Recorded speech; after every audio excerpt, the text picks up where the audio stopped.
Welcome, welcome, welcome. So I've got my brother Rodney, the last brother, here to interview me today.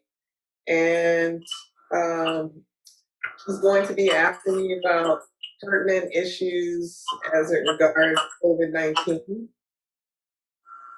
And Rodney Satcher is a graduate of Old Dominion University. He has a degree in music management.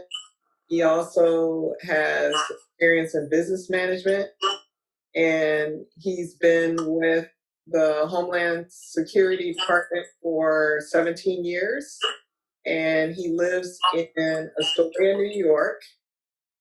And so he's right in the middle of the COVID crisis there in New York. And I just wanted to have him ask me some questions because he's one of my siblings that he could actually be an herbalist because he has so much knowledge and experience in holistic medicine, in essential oils, in plant therapy. So I'm so happy to welcome here today, and I'm so happy that he saw fit to join me and to help me out. So go for it. Thank you very much. Well, I have surveyed a number of people, sent out some surveys to gather some questions to ask you today. And a lot of it is coming from the New York community. I won't mention anyone's names, and I'll try to stick to a program and kind of organize the questions so that they kind of be around the same kind of frame. So I might fall into some conversation with you on some certain things. But hopefully your responses will be helpful to a lot. So New York City is the epicenter, and as well around the nation where everybody's been affected. It's hit us on the head, and when people get sick, you're not able to be with your loved ones, and a lot of people have lost their loved ones to this COVID-19. How do we mourn during this time, since our traditional ways of mourning has been impacted? Yeah, that's a tremendous question because it's also affecting the healthcare community because healthcare communities used to supporting a patient that's passing away, but not, it's better if there's family at the bedside. That's always the best thing. And that helps the family get closure. And it also helps the healthcare people that are, working with that patient. It helps them to get closure too.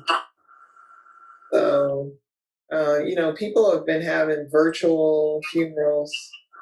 And I think that it helps in some ways, but then the people in the family are not able to comfort each other.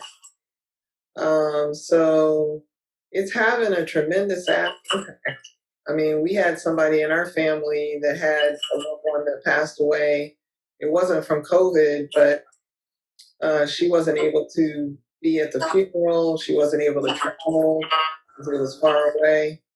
So, it's really having an impact, and it's very difficult. I would say I was talking this morning on my Facebook Live about some things that people stress, and I think that applies to grieving. Things like meditation, different types of breathing exercise, also getting in touch with family members, do Zoom things, get in touch by phone, do whatever you can to try to help each other.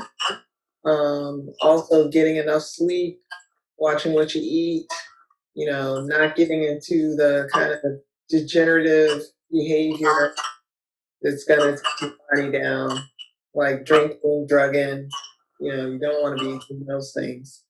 A lot of times, pre-COVID, I would send people, instead of sending them flowers or things like that, I'd send them a plant, because a plant can help with grounding a person, especially if you're not able to go outside. One of my friends taught me how to do this kodama, and this is a relaxing activity if you don't know how to do it. Also, that helps you to get in touch with the earth, because it has dirt right here. You can go outside and put your feet in the soil or in the grass, and that helps you get negative ions from the earth. Or you can go sit by a lake or go to the ocean. That also is calming. It helps you to get negative ions.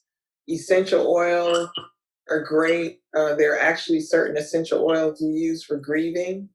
I actually have another friend of mine who lost her sister, and she's young. Her sister died from ovarian cancer. And I sent her a essential oil diffuser. And she's from an Asian culture where it's like white things are in her culture for gifts for when they're grieving. And then I also gave her the essential oils for grief. So there's certain essential oils that help with grieving, and she's diffusing it in her house. Mhm. You're touching on part of the subject of the next question, and I guess they're kind of related, but the stress of the times right now has caused a lot of people to have strange dreams, frightening dreams, strange dreams, dreams that they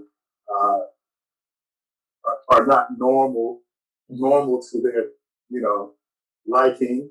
And just wanted to ask, is that a normal occurrence in high times of stress? And what would you have to say about it? So I tell people to look at my Facebook Live from noon today. It's on Treat Yourself to Health on Facebook. And because I did talk about that, because we've been facing a lot of stress.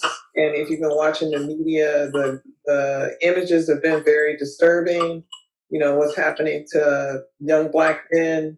And there's a lot of fear, and yes, that'll cause you to have nightmares. In traditional psychiatry, we talk about post-traumatic stress, which we're probably undergoing that right now as people of color. And then Joy Rui talked about post-traumatic slave syndrome, which is more like, you have PTSD, but then you have ongoing trauma, which is happening.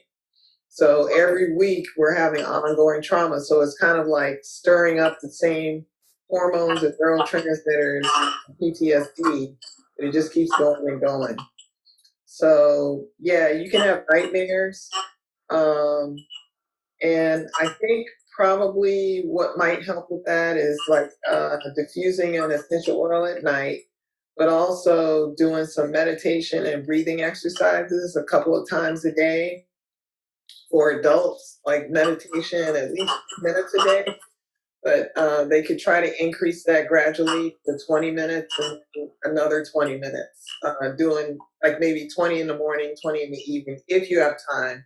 But just once a day helps. The meditation kind of helps to empty out your thoughts, so you're not doing so much rumination at night when you're sleeping. And also not eating uh, foods that are going to be inflammatory, like late in the day, like after 7 p.m., you don't really want to be eating like ice cream and cake. That's just gonna have you tossing and turning and sweating and, increasing the inflammation in the brain. and increasing that negative response we're trying to kind of quelch and get down. So, but also, the things that I mentioned in the first question, all that applies. And also getting exercise during the day helps to kind of kick in more of the calming and relaxing hormones and neurotransmitters. All right, very good. Thank you. This next set of questions has to do with equipment. And the first one, what type of mask should a member of the vulnerable population wear?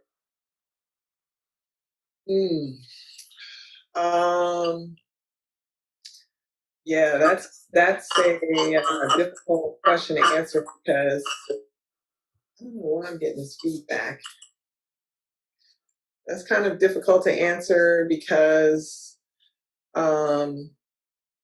ideally we probably would like those people to have on N95 mask if they're immunocompromised. To be truthful, however, the healthcare workers don't have enough N95 masks.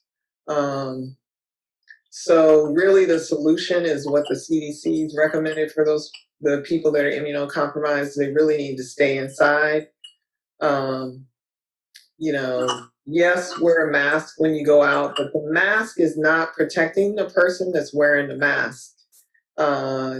Just in general, the surgical mask, the other masks that people are wearing, the scars over the face, those are protecting people around them from, like when you talk, you're spraying aerosolized droplets. And those aerosolized droplets, MIT did a study and they saw that those droplets can hang in the air for like 3 hours or something crazy. So, like if you're going down the aisle in a grocery store, if somebody was just there coughing or sneezing or talking loud, the droplets, even if they have a mask on, it still could be projecting droplets. So there's no protection from that, because then the droplets can hit your skin and then you could touch your face later. Even if you had on an N95, that's not going to protect you. So, the way that healthcare workers are staying healthy, and they did a study and they saw that healthcare workers are staying healthier than the average population, even though they're exposed. And it's because they're washing their hands, stripping off their clothes when they get home, taking a whole shower, like when they get home, before they start interacting with people in their home or touching anything or doing anything. And same, like I know when I get in my car, I'm always wiping down, even though it's just me in the car, wiping down the steering wheel. I'm constantly wiping my doorknobs because that's where, if you have the virus, it's going to be on your doorknobs. It's going to be on your car, inside your car, things like that. I see. So are people compromising their lungs wearing a mask while exercising? Oh man, that's an excellent question. And I wouldn't say they're compromising their lungs, but their body has to work harder to get air. Because I've been doing that sometimes, like when I'm going down the street, I know there's certain areas that I need to have a mask on because I'm going to be passing people. And when you're doing that, you're like sweating profusely. It's not comfortable. But, when you get to wide open spaces, then you can kind of take a break from the mask, depending on your jurisdiction. Where I am in New Jersey, they're okay with that. And the governor had said that in the past, that if you exercise and if you're not around people, it's okay to, I'll either pull it down here or have it up here, so I can quickly put it on if I'm encountering people, even like probably 20 or 30 feet before I get to the person. So, yeah. And the additional equipment, like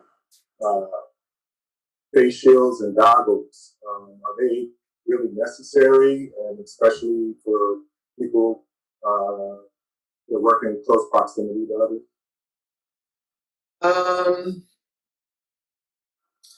I think if you're inside and you're in a working environment, that it would be beneficial or behoove you to have some kind of eye covering.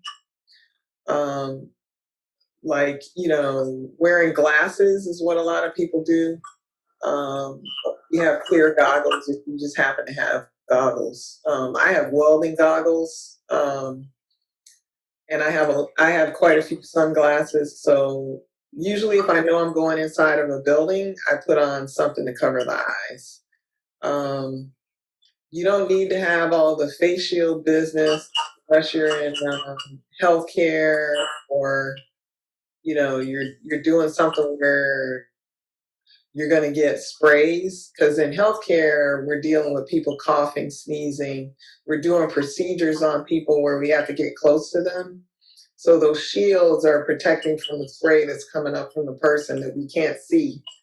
So, but I can't think of situations for regular people where they're going to really need to be that close to people. It's kind of intimate, close. Like, they shouldn't be doing that unless it's a family member.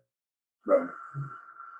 Okay, and the distance, the six foot distance, seems to have been effective. So we have all kinds of issues, as you stated. What's going on in the news? What's going on in the United States, in the world? So when it comes to people respecting distance, when you have that problem, do you have a suggestion on anything that you could say to somebody without causing any rift? Yeah, in this part in the Northeast, I don't think you can say stuff without causing a drift, but I have said things to people in the store, you know, because it's a public health risk. And that person, you watch them, or I'm watching them. Before I say something, I'm usually watching them for a few minutes. They're compromising other people's health. And I think people in the Northeast, especially New York, New Jersey, Connecticut,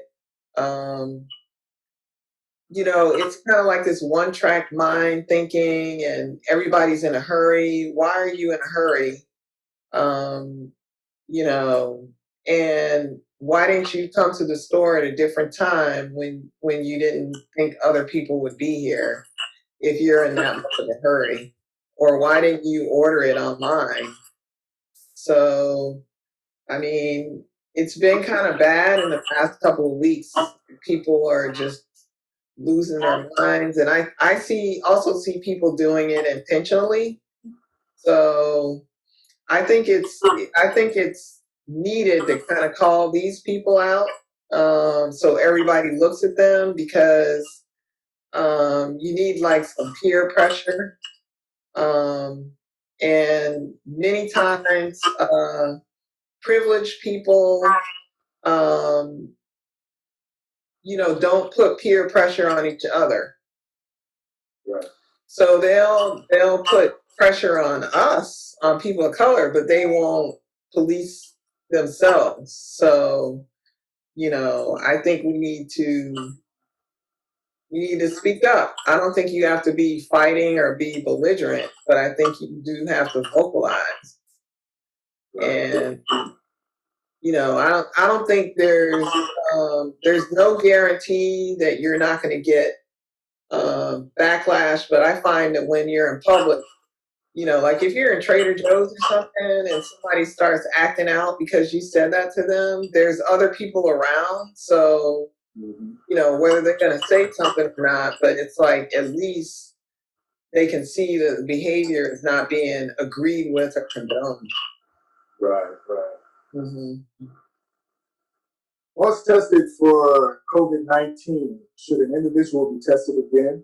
It may be 6 months since it has been said the virus will come back again in the fall? Yeah, if they get symptoms again, yes, you should get tested again. That's pretty simple. Okay. If And if they got tested just for the virus, the PCR test, that's just telling the test is saying like, are you shedding the virus right now? If you have not had the antibody test, then the antibody test will be able to tell us like whether you've had it in the past. yeah, well, how frequently would you take the antibody test? You don't. Negative if you're asymptomatic. Well, if you're negative and asymptomatic, I wouldn't repeat it. Mm-hmm. I would only repeat the PCR if you feel like you're becoming symptomatic. And then if you're in certain jobs where you're in contact with a lot of people, then you need the antibody test. You need the antibody test at some point. Like people in healthcare, I would say probably school teachers, they're gonna keep expanding who needs to get the antibody test. Mm-hmm. Mm-hmm. All right. The flu season will arrive this fall. Other than getting a flu shot, what are some additional precautions that you could take to be taken in this pandemic environment? Well, we know from research that a flu shot only works in 40%. So the flu shot is not going to be protected for the majority of people. So people need to do things to optimize their immune system. Also, like as we near the fall, it is useful to find out antibody status, but we don't know, like, are the antibodies going to drop off to COVID by the time the fall gets here? Because we know, like, cold virus and flu virus, they mutate from season to season. Mm-hmm. So it's possible that even if you had, the flu or COVID or whatever right now, it's possible that you may not be immune by November. So we don't know. So I think when the fall gets started, they're gonna see like what the rates are looking like, and they're gonna keep an eye on it. And you're just gonna have to pay attention, and you're gonna have to be prepared for doing something like what we're doing now. Unfortunately, we have to see more data, and hopefully we can see data from the areas that get cold first in the world.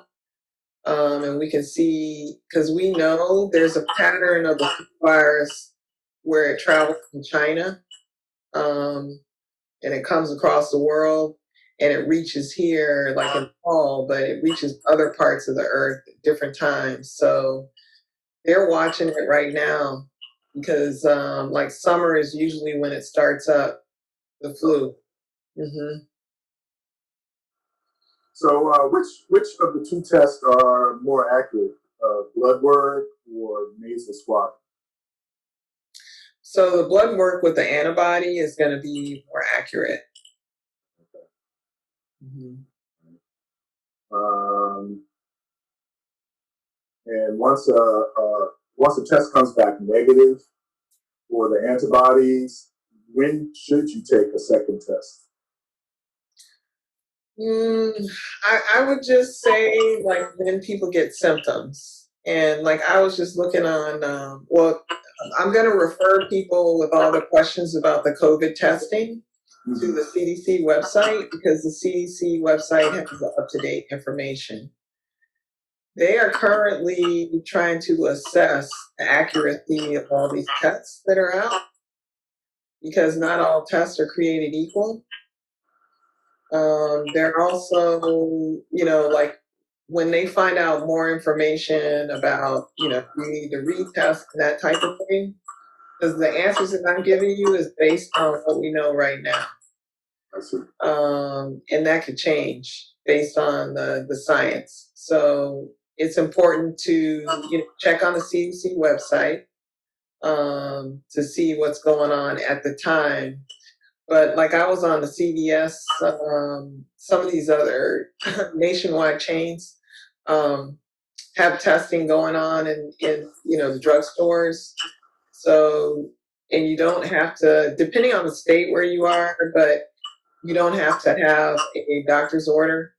You just go on there and they have a questionnaire, like saying, so before you put in your date of birth, I would go through the questionnaire and say what symptom, because then they're going to calculate what your risk is and advise you, yeah, come in and get the test, or no, you don't need to, based on your symptoms. Mm-hmm. Should members of the high-risk population rush to get the vaccine once the FDA has approved a COVID-19 vaccine? So people need to educate themselves. There's a lot of information out here on the web. There's an organization that has the truth about vaccines. And I would recommend also that people look at, I think it's Robert Kennedy Jr., his website.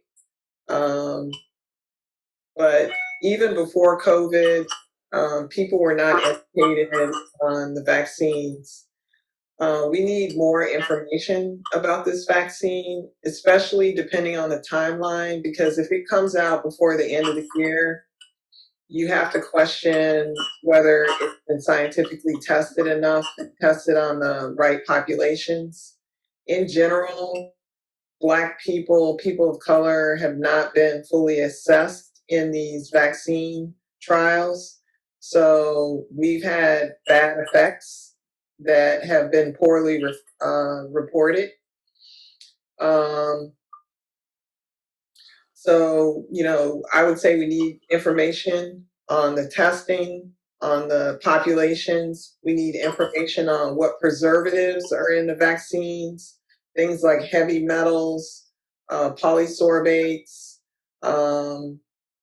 There are a number of preservatives that are used in vaccines. We need to be questioning that because a lot of people have allergies or reactions. Heavy metals affect the brain and can accumulate in the nervous tissue, can accumulate inside the body and not be excreted or gotten rid of.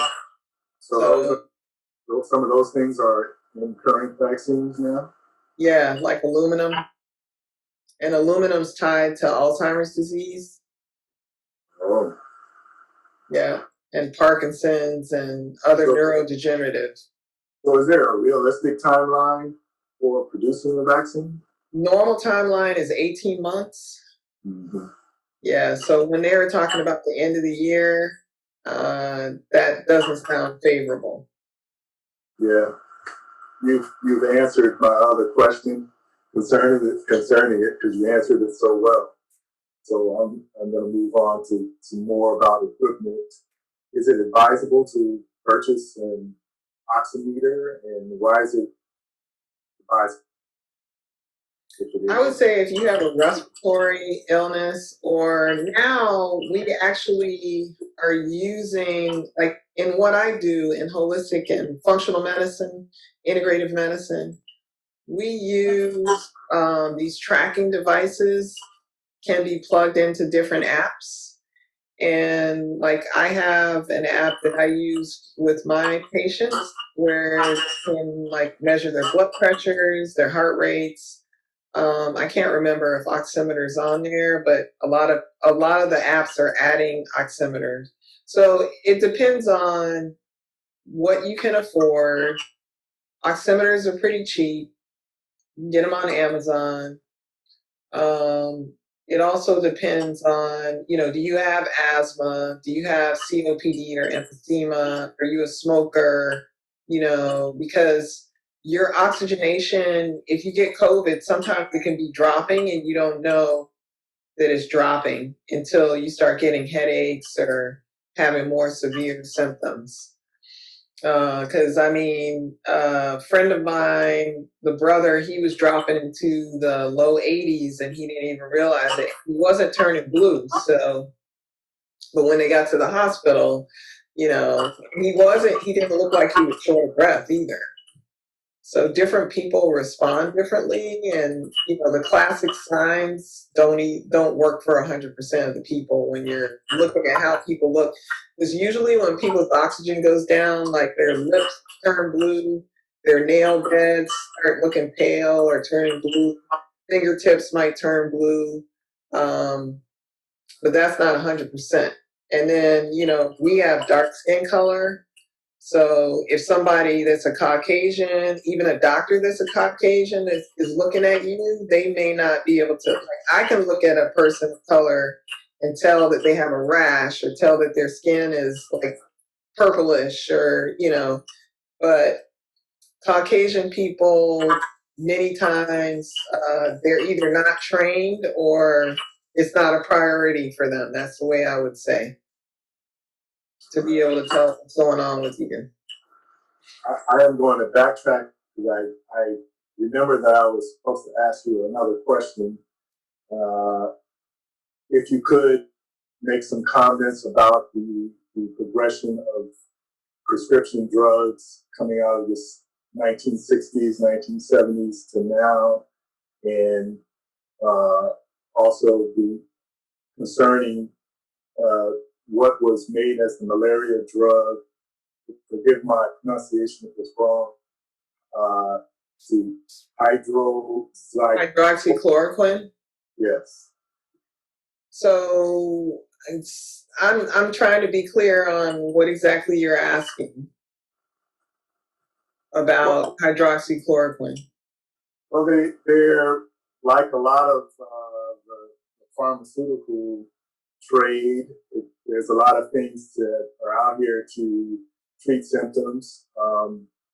They pulled this one out, knowing that it really aided in malaria cases. Well, what would it really do for a COVID patient? What are some of the studies saying, and what is some of the research saying?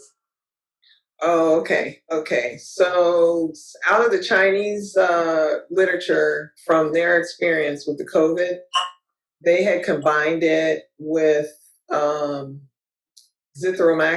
It's an antibiotic. And they had some success. They had small groups that they did it in. And the thing that a lot of people don't realize is that medications can have different effects on different populations depending on genetics and genomics. So, and genetics and genomics are not a fixed thing like people think. So just because you have a gene doesn't mean that you're going to get that disease. So it's what we call epigenetics. The energy around the gene or like the food or exposures can affect how the gene is going to express. So with hydroxychloroquine, any medication, and that's why we need to be careful when they're trying to sell the whole population on one medication, because any medication is going to have negative side effects, and it may affect one population more than it affects another population. So as soon as when they said that they were going to start running trials in the US, and they didn't really have that much in the way of exclusion criteria, so who were they going to give it to and not give it to? Hydroxychloroquine has some serious side effects with heart. Yeah. So I anticipated that people are going to be dying from, and they're not telling you what those people died from, but that medication causes problems with the heart that we know about. We don't know exactly. When it comes to medications, not a lot of studies have been done except looking at pain medication. Uh-oh. Are you still there? Yeah. Okay. Sorry. That's okay. Except looking at pain medication, Some of the psychological or psychiatric medications have more research looking at genomics and looking at genes. So we're able to like look at when some people, like if they have depression, in some states, because I was in Virginia, they require you do that genetic testing before you start guessing about what medications to put people on for psychiatric and for pain, because they work differently according to people's genes. Does that make sense? Yeah. So same with any other medication, but we just don't have the data. We don't know what genes are tied in with negative effects with these meds. So you gotta be careful. Anybody has to be careful about any drug. And it upsets me, and I would say even conventional doctors, when either a drug company or an individual gets up and tries to, they're not selling per se, but I call it selling because they're trying to convince you that that medication is somehow going to help you. You shouldn't be doing that. That should be like an individual decision between the doctor and the patient. Mm-hmm. Patients that have recovered from COVID-19, are they no longer candidates for donating their organs? Ooh, man, you came up with some deep questions. Yeah. And they haven't really talked about that, but my guess is yes, because I know like when it comes to like C and D, cytomegalovirus, Epstein-Barr virus, herpes virus, those are determinants of organ transplantation. It's not that you can't use the organ, but you want to put that organ into somebody that's positive for that. You don't want to convert somebody that's negative to somebody that's positive with an organ transplant. And that's what happened with HIV. We learned with HIV, unfortunately. Mm-hmm. During the pandemic, what vitamin supplements are most important to each age group? To each age group? Well, I have kind of a general cocktail, and I would say if it comes to each age group, they probably need to meet with me or a nutritionist or somebody that can help them figure that out. And I would say too that figuring out supplements is individual.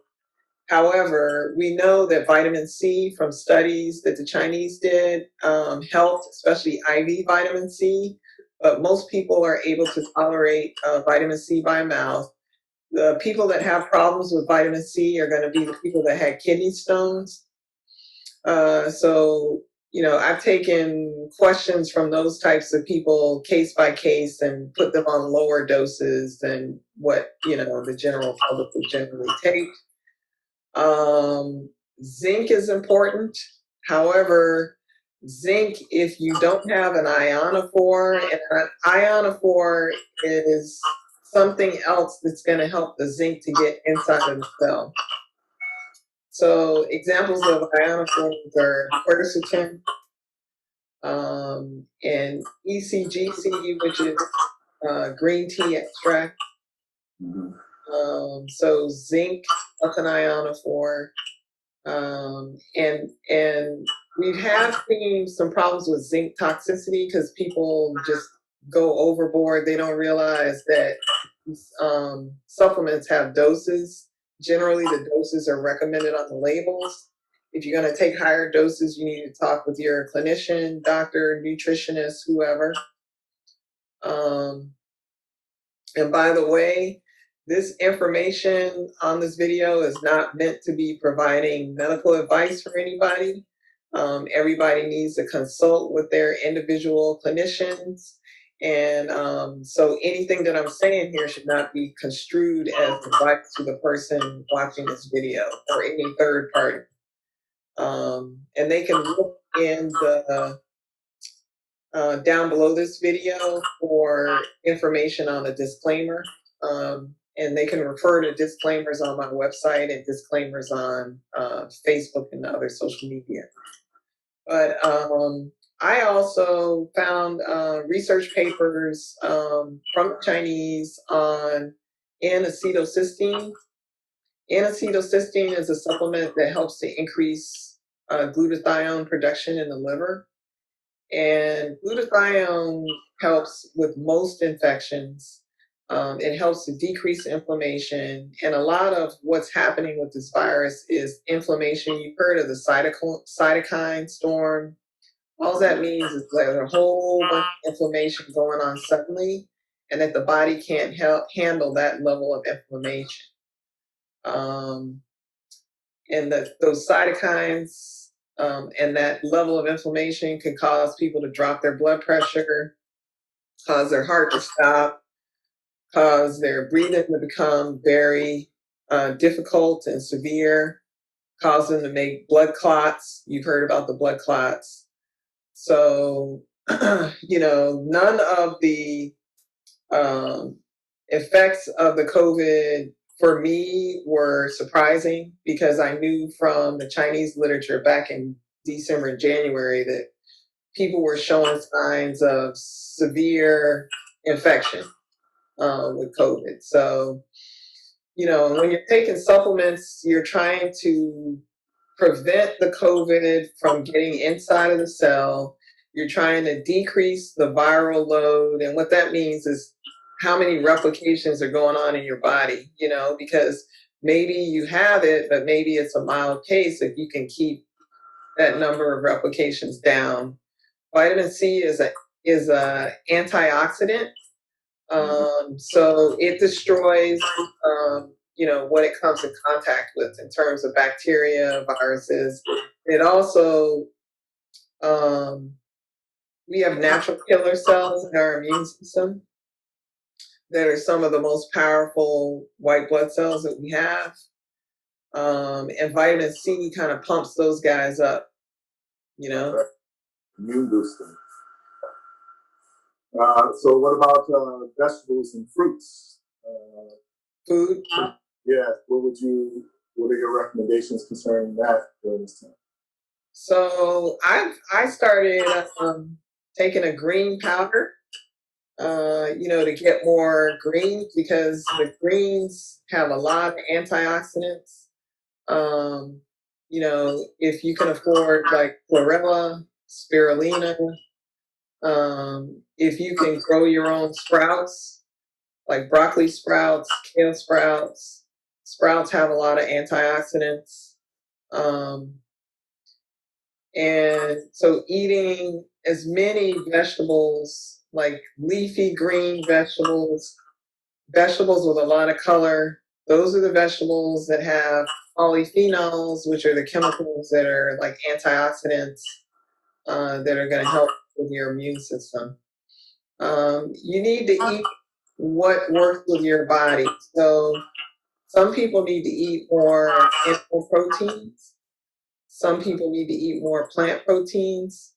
So I don't have an across the board recommendation, but getting in, most people don't eat enough plant protein in general. So the starches need to kind of get pushed to the side, like not so much rice, not so much processed carbohydrates, and the majority of your plate needs to be vegetables. And then the size of the palm is protein size serving, and that could be animal based or plant based. If it's animal based, it's better if it's clean, wild caught. The animal should be fed what they eat. If it's a cow, it needs to be eating grass. But right now, you really don't want to be eating too much pork, because pork, we've been having some problems at these plants that process pork. And I find that it's really difficult to find pork that's raised in a way that it's good for us to be consuming. If you live in Virginia, if you live in Oklahoma, like those are states that have organic pig farms and that are doing it right in terms of raising the pigs. But many of the other states, I would say probably California has some pig farms too that are doing it right. But the majority of the pig that you're getting in the store is not good. Even not around COVID, but just not, it's not good for you. Mm-hmm. Our next question is a two-part question. Studies have shown that COVID can be found in men's sperm. Is this true? As I'm sure it is a real concern for men's health. And women who have been diagnosed with COVID, is it safe for them to breastfeed? So, I don't think they have enough data on the women with breastfeeding. They are studying pregnant women and women that deliver right now. And at first they were really nervous about the pregnant women, but they found that most times pregnant women have like increased immunity to everything. And that's because our bodies are designed to protect the baby that's inside, like at all costs. But that's not to say they should be cavalier. When they're going out, they should still be following the precautions. And not exposing themselves unnecessarily. The men with the sperm, I'm expecting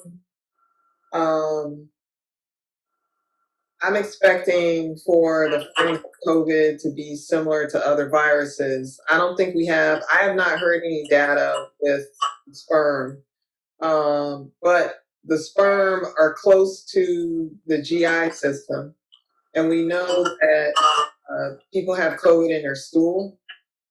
That's been documented already. So that's not too far for the COVID to go to get through the sperm. So I would just assume and expect that that's going to be true. But I have no data to back that up. And I would say to just follow the CDC. Like as they're doing studies, they'll report it on their website. Mm-hmm. All right. So a whole lot of hand washing going on, using sanitizers, this, that, and the other, and things that after a while it's affecting the skin. You have any recommendations for hand lotions and ointments that one can use? You mean like the sanitizers, or you mean just to keep the skin healed up? Yes, to keep the skin healed. I like shea butter, coconut oil, the natural butters and oils as much as possible. Just keeping the skin lubricated, and keeping the hands from getting dry. The body makes natural oils like sebum if your nutrition is correct. So, we are doing a lot of hand washing. So you're going to need some lotions and but if your skin is always dry, like, we talk about ash, like black people, do you have ash? If you have ash, like, are you using water that's too hot?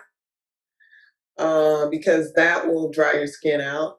And then are you washing too frequently? I'm not saying not to wash your hands frequently. You should wash your hands frequently. But if you have ash on your legs, I'm wondering, are you getting enough essential fatty acids in your diet? Are you eating things that are inflaming your digestive system? Because if your digestive system is inflamed, your skin's going to be dry and ashy. So ashy skin could be a sign that you have nutritional deficiencies or that your digestive system is not working right. And nobody's really asked about the digestive system, but I think that's one of the main ways that COVID gets in is because we have so many people that have leaky gut. So inflamed digestive system means that the viruses can get in quite easily. So we need to clean up our diets. Mm-hmm. Next is another two-part question. And we are in the middle of the spring, headed into the summer season, when a lot of people are, um, used to family gatherings and being with their friends and going on vacations. When do you think people will be able to caress one another, give each other hugs, and when you can gather with your loved ones again? When do you think it would be safe? Um, yeah, that's a good question. And I think that more has to be determined about this virus and the mutation of it, um, the infectivity in people that have already had it, because we're assuming that people that have already had it are immune. However, I have knowledge of more than one strain of the virus, which we would expect because coronavirus can mutate pretty easily. Um, so I would say it's hard to predict. Hopefully, we'll be able to socialize this summer. Um, just keep some distance and hopefully enough people will be positive where it's not going to be so much of a factor after a certain amount of time.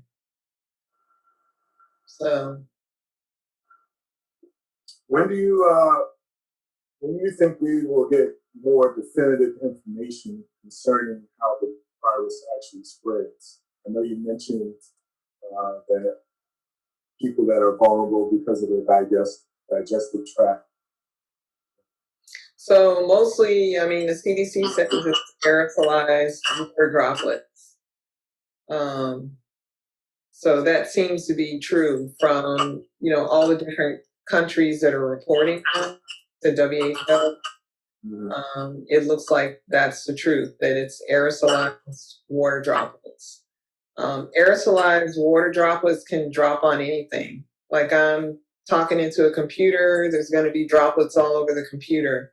If someone were to come behind me and touch it, then touch your face, or even if they're eating lunch later, touching their mouth, you can pick it up. The larger question that people seem to ignore, or in the United States, people don't want to take personal responsibility for their immune system. So if you're taking over-the-counter meds that are not prescribed, you really need to think seriously about, how's your immune system affected by that? All medications cause deficiencies. So, for instance, Tylenol, we should know, I'm not sure people know, that Tylenol is not the best thing to be taken now, even though it's over the counter and widely available. Tylenol can shut down glutathione production in your liver. And glutathione is what helps your body to fight off viruses, okay? So, and other things. So, if you have a fever, yeah, the Tylenol might help to temporarily bring it down, but the fever is also a mechanism by which the body is fighting the virus. Your body is raising your body temperature to try to get rid of whatever it is. So, yeah, fever can have detrimental effects, but, what do we do before Tylenol? We had a fever and it shut down the infection. So there are mechanisms that are in our body that we need to allow to happen to try to take care of these infections. All right. So we've come up to the last question, and this is actually my question. And this question is about doctor's visits. During the pandemic, especially here in New York City, the HMO, PPO holders during the pandemic, doctor visits have become problematic. A lot of doctors' offices shut down because the doctors have been called to duty, and they still are like that. Yet, other parts of the nation are becoming problem areas and they experience problems like us. How do we maintain confidence about our health? And when those doctor's offices do reopen, uh, how do you come prepared to get the most out of a visit? Well, I would say that now everyone should have telemedicine in place. I'm getting more interference, so I'm just trying to adjust here.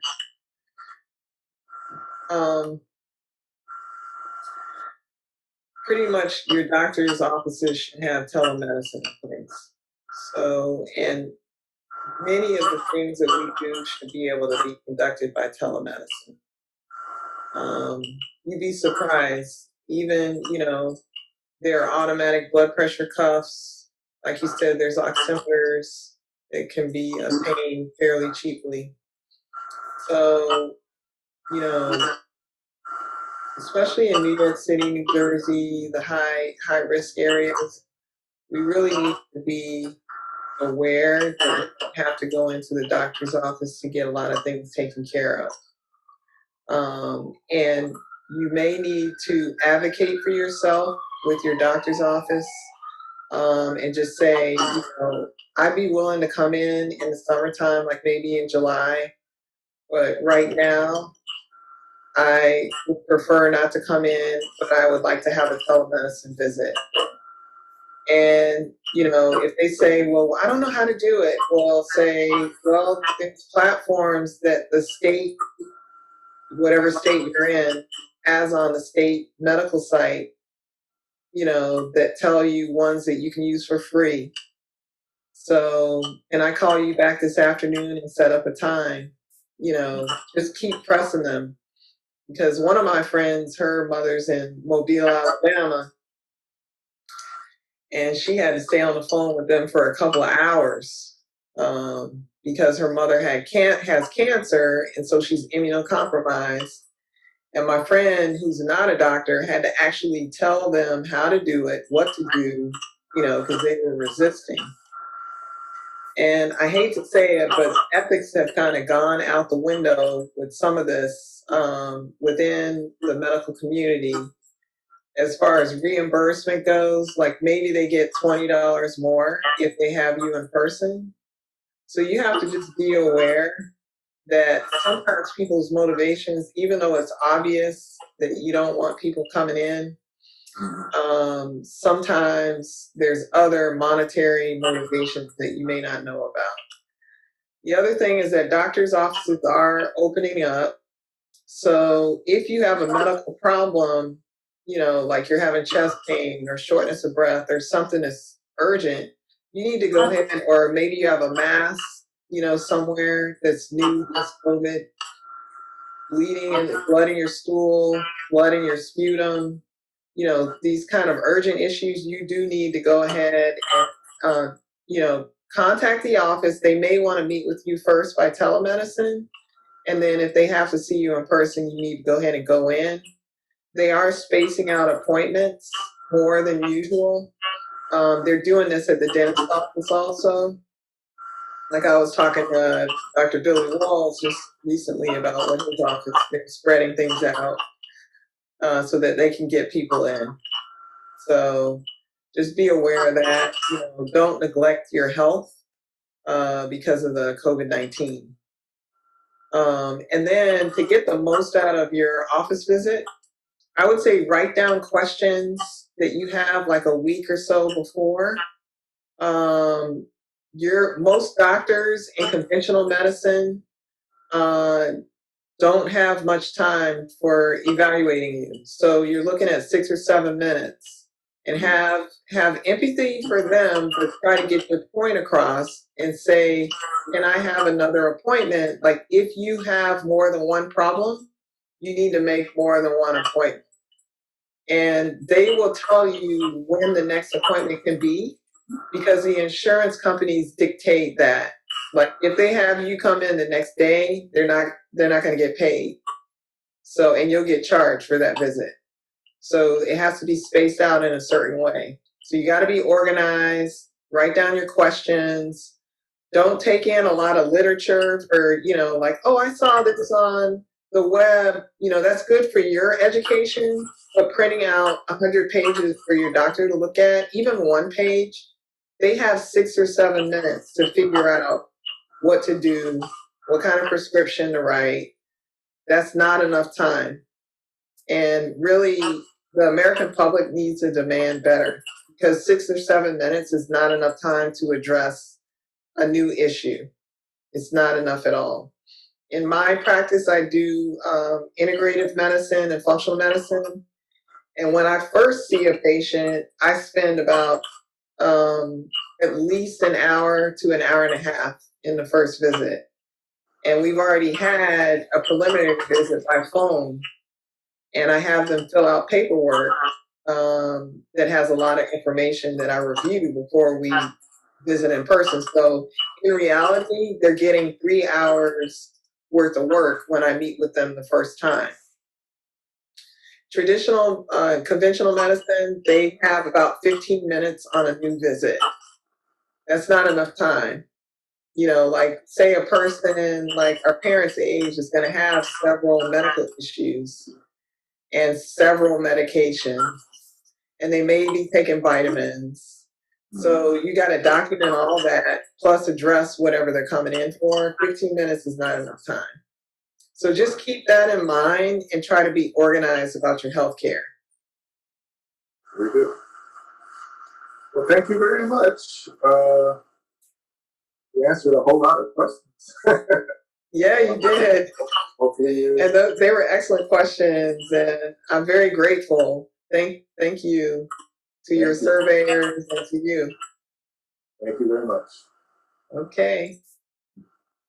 All So right. one more thing I'm going to mention is, if you like this video, please subscribe. Please like and share and comment. I appreciate it. And my website is Treat Yourself to Health. Thank you so much.